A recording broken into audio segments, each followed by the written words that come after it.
denigrated to the point where music is free, because I think that's not right either.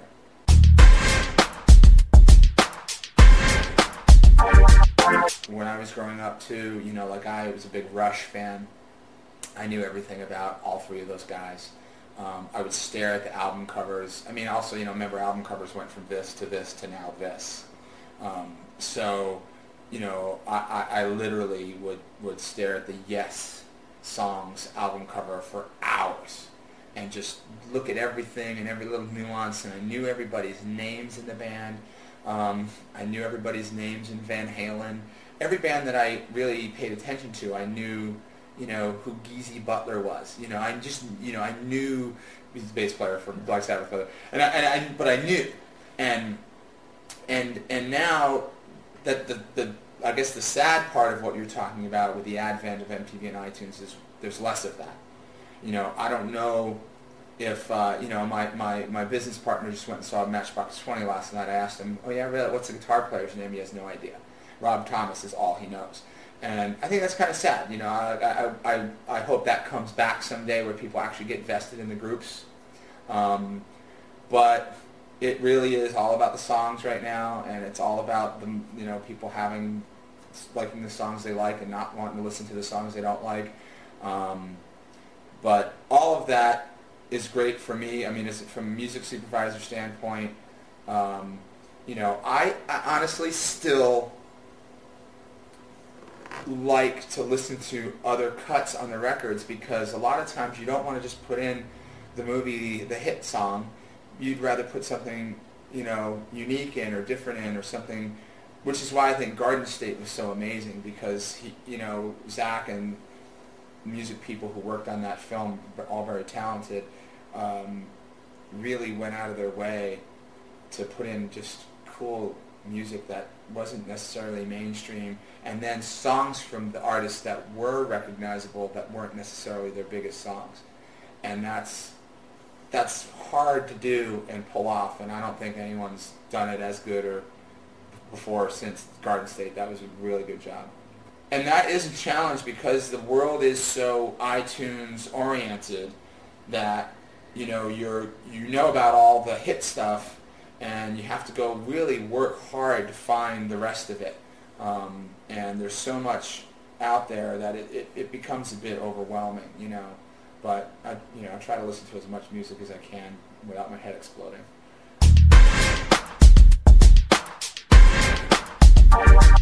I'm working on a project called The Spirit for Lionsgate. It's Will Eisner's The Spirit, actually, and it's being directed, and it was written and directed by Frank Miller, who did The 300 and Sin City, obviously his great projects. Frank was actually, he's a comic book icon, and I was never huge in comic books, or into comic books, but have learned a lot about them since I've been working on the project. And The Spirit was actually created at the same time that Batman was created. So the two of them kind of came out simultaneously, and The Spirit was always a little bit more, well, obviously Batman went on to become Batman, and The Spirit was always a little bit more in the shadows, but very similar kind of vigilante type character. The entire movie was shot on green screen, like 300 and Sin City, and the post-production part of it, which we're in now, is going really great. Musically, The Spirit is mostly score, because the world that was created for The Spirit is kind of like a Gotham City type of world. It's really surreal. So, having a Matchbox 20 song in that situation wouldn't work per se. But we're going to have like a big end title, maybe a couple of end titles for that movie. Another movie I'm working on also is another Lionsgate movie called The Punisher, and that's a similar type of movie. There was a movie out a few years ago called The Punisher. This is like the sequel to it, even though it's Lexi Alexander, who directed the movie, also kind of rewrote the script, and it's a different type of, it almost really has nothing to do with the original, other than it is still based on the same Marvel Comics character. So I'm doing a couple of comic book movies that are the bigger budget ones, and then I still have my hand in a couple of really cool indie films. There's a movie called Sense and Sensibilidad, which is a riches to rags to riches Mexican-American story set in Los Angeles, and that movie is just great because it's actually, I'm able to I'm actually learning more about the Latin music world, you know, and outside of like the big ones, Shakira and, you know, and J-Lo, I've never really had a lot of exposure to that kind of music, so this movie is kind of forcing me to learn a lot of really great, amazing Mexican, even traditional as well as Mexican pop groups that I just never really knew about. So that's a really fun little pet project of mine because it's expanding my horizons as a music person. And then lastly, we're doing another project I'm working on, we're just starting, is Green Street 2, which is a follow-up, a sequel to Green Street Hooligans, which was another movie that Lexi Alexander wrote and directed. Lexi's not directing this one, but she's producing it. Green Street was huge in the UK because it's a movie about the hooligans, the soccer gang hooligans. Elijah Wood was the star of that movie.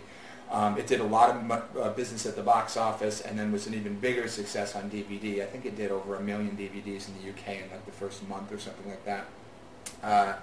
So this one is set now, well, if you've seen the first one, this movie's kind of set in a jail. They've all gone to jail, and so it's kind of that whole soccer culture and how it kind of plays out in a British prison.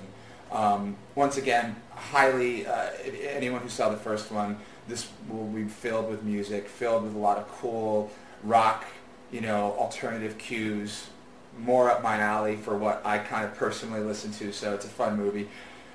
You know, unfortunately with these indies though, the budgets are not, you know, you have to be really creative, and which is tougher for a music supervisor, but at the same time it gives unsigned bands and, you know, people who don't have big record deals a chance to get their music in a film. So.